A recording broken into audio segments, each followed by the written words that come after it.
If you are using robotic affirmations and feeling stuck or exhausted, then this video is for you.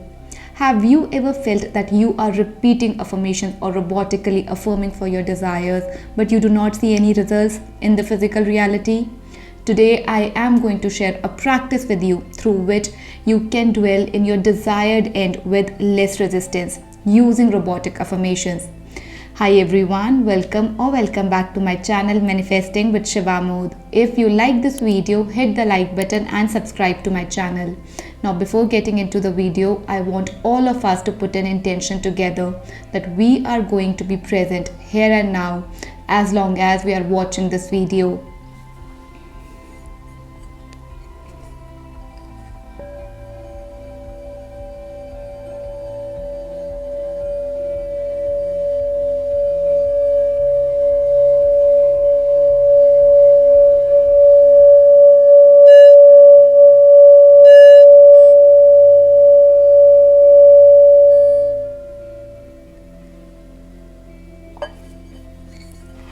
As we have claimed our awareness to be present here and now, let's get into the video. First of all, if you are currently practicing robotic affirmations, let me know your experiences with this technique.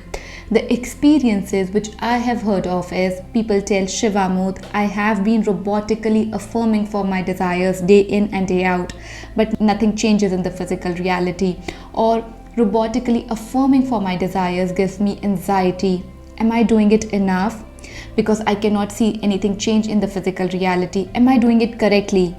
Does these questions sound familiar to you? Today I am going to answer all these questions and more. But before that, let's start with the basic. First of all, what is robotic affirmations?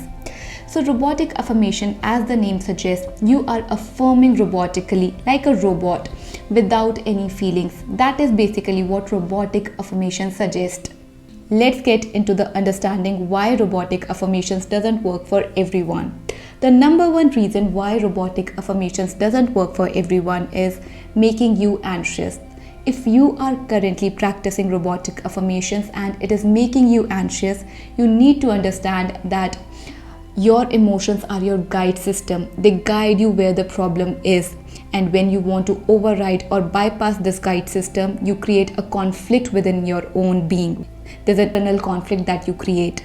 So the next time as you start robotically affirming for your desires, you can feel the anxiety surging up more. And then again, you want to fight that feeling of anxiety with more affirmations. You start robotically affirming more for your desires. And through this, you create an internal war between your thoughts and your feelings. Let's understand it with an example. So when you try to focus in your work, but there's a nagging feeling of stress in your body, and you start affirming, I'm stress-free, I'm stress-free, I'm stress-free, what really happens? Does you become stress-free immediately? At least it doesn't happen for me. I feel less productive and more scattered. Until and unless I address that feeling of underlying stress within myself. And the same is true for manifestation. Until and unless you acknowledge the feeling of anxiousness which you are currently facing, you are making the process harder for you than it should be. The second reason is forcing instead of experiencing. The motto of doing any technique across the board is you need to experience your desires here and now. You become the new version of self in your imagination with the help of these techniques. But what happens in case of robotic affirmations? You create more resistance. I want to further explain it by quoting Neville. He mentioned, the subconscious does serve man faithfully, give forms to his feeling, but the subconscious has a distinct distaste for compulsion and answers to persuasion. And most of the time, we are doing robotic affirmation from the place of compulsion and forcefulness. Therefore, we are not able to experience our desires. Now, I want to further explain it with an example. So, we all have experienced those nights when we are not able to fall asleep. And then we try harder and harder to fall asleep, but sleep doesn't come. Because we are not trusting the process, if we can just lie down and relax ourselves, the sleep will come naturally. But most of the time we are trying so hard, we are toiling from one side to the other so that we can, in hope that sleep comes easily. But as we are trying harder, the more it runs away from us. And the same is true for manifestation as well. If you can just trust the process without making it more complicated for you, your desires will come more easily to you. The other three reasons are mental exhaustion, inconsistency, and self-concept. So, mental exhaustion. Thinking drains our energy out, especially compulsive thinking. So when you are robotically affirming for your desires, you are compulsively thinking about it, which leads to exhaustion and further leads to burnout. And from this stems our fourth reason, which is inconsistency. When you are exhausted throughout the process, you cannot be consistent with the practice. And after 2 to 3 days, as you are being exhausted, you do not persist on being this new version of self. Therefore, you do not experience your desires in the physical reality. Lastly, self-concept, and in my opinion, the most important one. Many of you who is watching this video might not feel that your self-concept is as strong as it should be. If you find yourself easily doubting, or if you find yourself easily shaken by the physical circumstances, then you need to understand that your belief in yourself has not yet been solidified. So working and strengthening your self-concept is the key to effectively manifesting your desires. Understanding this, now let's be clear with the mindset of people for whom robotic affirmations really work well. Number one, less resistive thoughts. When you have less resistive thoughts towards your desires, then robotic affirmations really work well for you. And number two, when robotic affirmations is not making you exhausted. While you are practicing robotic affirmations, if you're enjoying the process, then it is like affirming your new thoughts. You're enjoying the process, you are being this new version of self, and you're enjoying the process.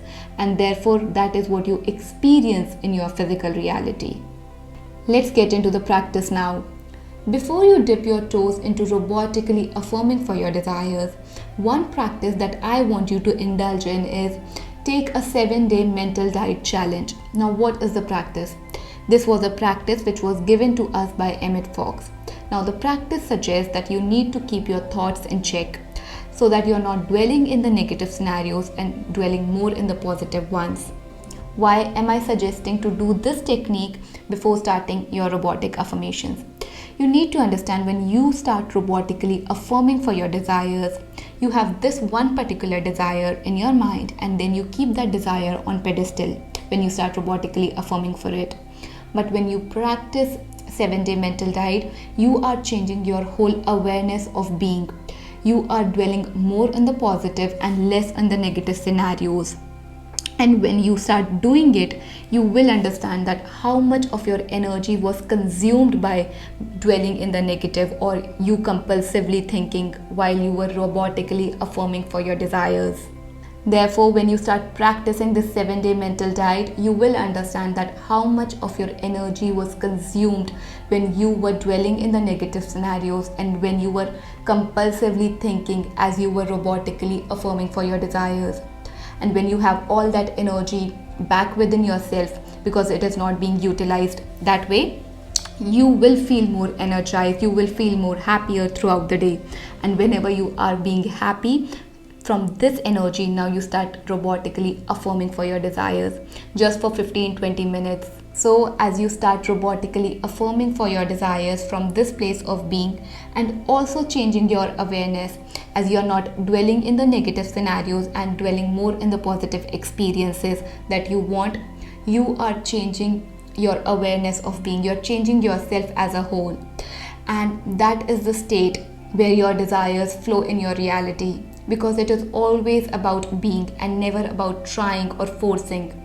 Practice this 7-day mental diet and let me know the challenges that you face while practicing it in the comment box below, and I would love to answer those questions. Now, before wrapping up, let's affirm together. Hands over your heart, smiles on your face. I am being happy right here, right now. Once again, I am being happy right here, right now. Thank you, and I'll see you in my next one.